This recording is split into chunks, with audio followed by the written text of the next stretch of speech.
Iran Israel పై దాడితో మూడో ప్రపంచ యుద్ధం ప్రమాద ఘంటికలు మోగిస్తున్నాయి. ఇప్పటికే హమాస్ పై ఇజ్రాయెల్ చేస్తున్న యుద్ధంపై మిడిల్ ఈస్ట్ అట్టుడుకుతోంది. మిడిల్ ఈస్ట్ తో ఉద్రిక్త పరిస్థితులు కాస్త తీవ్ర రూపం దాల్చి ప్రపంచం మొత్తం పాకి ప్రపంచ యుద్ధానికి దారి తీస్తే, మరోవైపు ఐక్యరాజ్యసమితి సెక్రటరీ జనరల్ ఆంటోనియో గుటెరెస్ భద్రతా మండలిలో సంచలన వ్యాఖ్యలు చేశారు.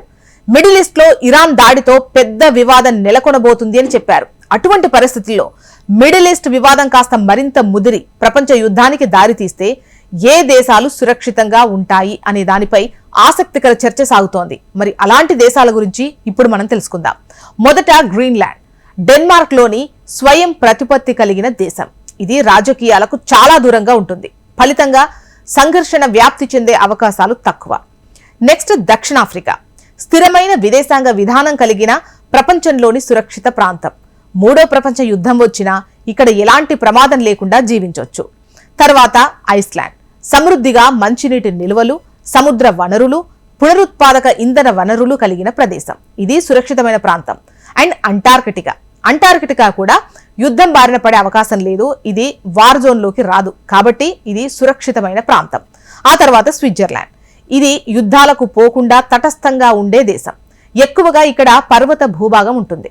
ఇక్కడి సాంప్రదాయాలు తటస్థంగా ఉంటాయి. ఇక నెక్స్ట్ ఇండోనేషియా, బలమైన ఆర్థిక వ్యవస్థ, క్రియాశీల విదేశాంగ విధానం కలిగి ఉన్న దేశం. భౌగోళికంగా ఐసోలేషన్ ప్రాంతం కాబట్టి ఇది కూడా ప్రపంచంలో సురక్షితమైన ప్రాంతం. అండ్ తువాలు, ఈ దేశానికి రాజకీయ జోక్యం ఉండదు. ప్రపంచ దేశాల్లో తటస్థంగా ఉంటుంది. Isolated country.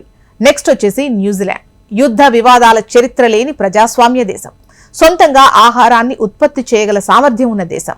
మూడో ప్రపంచ యుద్ధం వస్తే ఇది కూడా సురక్షితమైన ప్రాంతమే.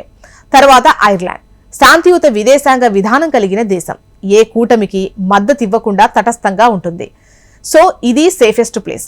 అండ్ భూటాన్, ఈ దేశాన్ని హిమాలయాలు రక్షిస్తాయి. భూటాన్ ప్రత్యేక ప్రదేశం, అద్భుతమైన ఆశ్రయాన్ని అందిస్తుంది. సో మూడో ప్రపంచ యుద్ధం వస్తే ఇది సురక్షితమైన ప్రాంతమే.